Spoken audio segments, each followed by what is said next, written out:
have great news coming out of the volunteer state. The state Senate passed our resolution calling for congressional term limits amendment. Tennessee joins the growing list of states that have passed our resolution calling for congressional term limits. And we want to thank our sponsors, Senator Richard Briggs and Representative Christopher Todd, and all the Tennesseans who took action to make this happen. Way to go, Tennessee! Hi, I'm Holly Robichaud, and this is Breaking News on Term Limits.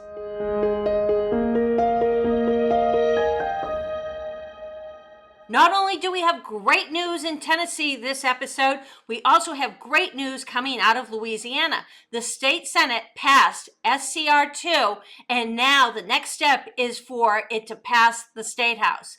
This will make Louisiana the next state to join the growing list of states demanding congressional term limits. Let's get it done in Louisiana. You may recall last year we discussed Retired Congress North Dakota, which was seeking a state constitutional amendment prohibiting anyone over the age of 80 from serving in Congress. Well, that group has obtained the required number of signatures, and this proposed amendment will be on the ballot when North Dakota holds its state primary. If this passes, other states may follow North Dakota's lead.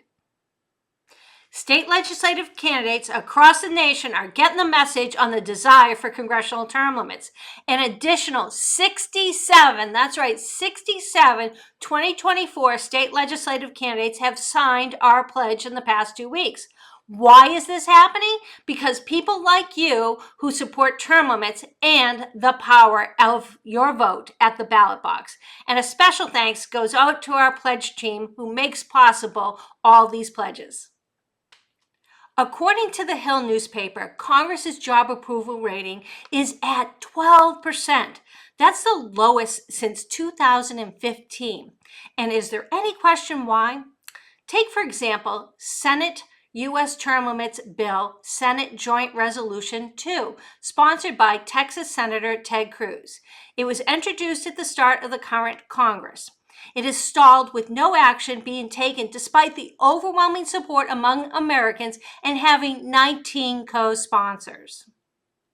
Over the past 2 weeks, we saw an additional 15 congressional candidates sign our U.S. term limits pledge. If Washington, D.C. isn't getting the message, congressional candidates sure are. I have even more good news today. Voters are rewarding candidates who sign our U.S. term limits pledge. The Ohio U.S. Senate race will be one of the most closely watched races in the nation. Bernie Moreno, our Ohio State Chair for U.S. term limits, was the only candidate in the race who signed the pledge and has made congressional term limits a hallmark of his campaign. In the March 21st primary, voters rewarded Moreno by nominating him as the Republican Senate candidate. He won with nearly 50% of the vote. He now faces Democratic incumbent Senator Brown, who was for congressional term limits before he was against it. And now it's time for the Corrupt Politician of the Week, and this week it's Ohio Representative Joyce Beatty. She was first elected to Congress in 2012. Before that, she served in the Ohio State House from 1999 to 2008. She was appointed to the State House when her husband Otto resigned as he was about to be term limited out of office. As you can imagine, Joyce is no fan of term limits. Representative Beatty caught our attention because of some of the real estate transactions she has been involved with.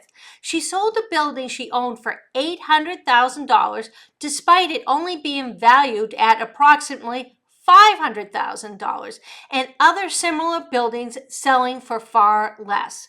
PACs and board members of the buyer have donated over $280,000 to Beatty's campaigns. She's declined any media's requests on this transaction. A 2020 opponent brought this issue up and said it was an example of power of money in politics and why she supported term limits. She also conveyed, it's not about me, it's not about my career, it's not about getting rich, it's about the people of this district. I couldn't agree more. How about you? Congressional term limits can become a reality. We've got the momentum. Just look at this episode of how much good news we had this week.